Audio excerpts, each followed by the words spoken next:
For me, 50 Cent was a metaphor for change, and then I would do things my way, which would be drastically different from what they seen in presentation prior to that.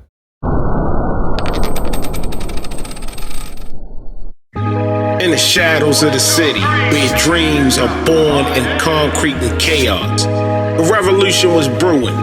Not just a sound, but a movement.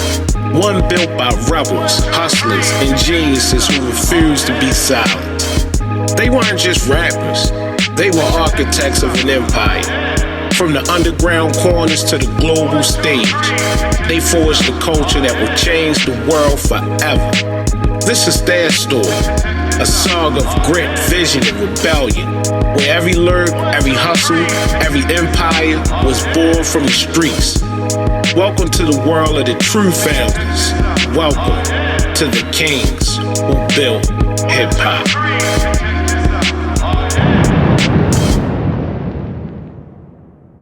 Before hip-hop had stock options, before verses turned into IPOs and docuseries, there were three minds, three movements, three blueprints of an empire. The RZA, 50 Cent and Nas. From the Shaolin slums, the South Jamaica war zones, to the stoops of Queensbridge. They weren't just rhyming, they were designing the future. This is their untold hustle, the quiet grind, the global takeover. You ready? Let's go.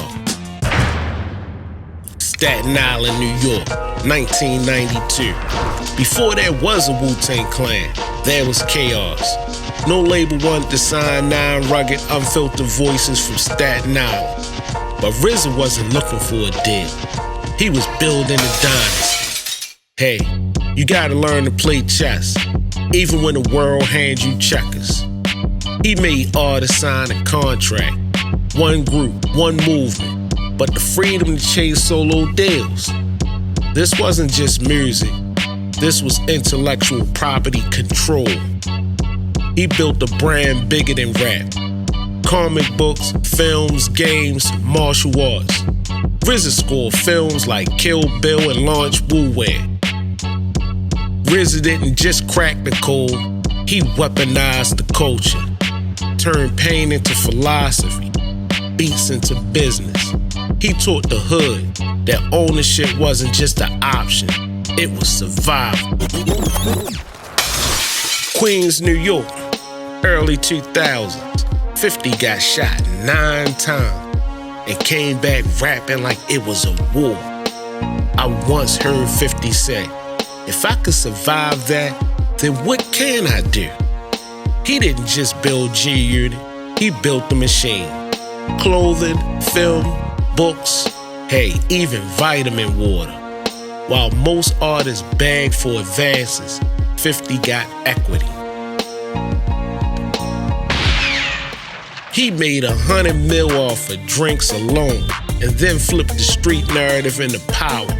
One of the biggest TV crime dramas ever. G-Unit wasn't just a label, it was a brand. Each artist had his own lane. Each movie had a purpose. 50 showed us that business was a warfare. He didn't just rap, he corporate the grind. No gimmicks, just strategy. He turned trauma into product. He built a portfolio with bulletproof holes in the blueprint.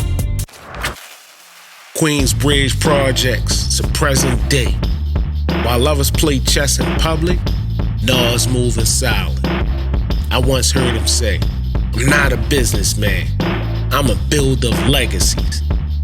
Nas turned poetry into partnerships, from co-founded Mass Appeal to investing in things like Coinbase, Dropbox, and The Ring.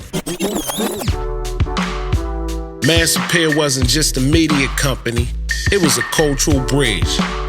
He got a platform for new artists, documentaries like Hip Hop, the song that shook America, and created an entire lane for artist equity. He stayed out of the headline, but he's in every boardroom that matters. Nas turned verses into vision, and invested in ideas, funded the future. He's the embodiment of long-term wealth, the anti-flash mogul, proof that you don't have to yell to lead. Shout out to Risen, 50 and Nas, the elevating the game. Thank you for watching the Kings, the Bill Hip Hop. Stay tuned for the next episode.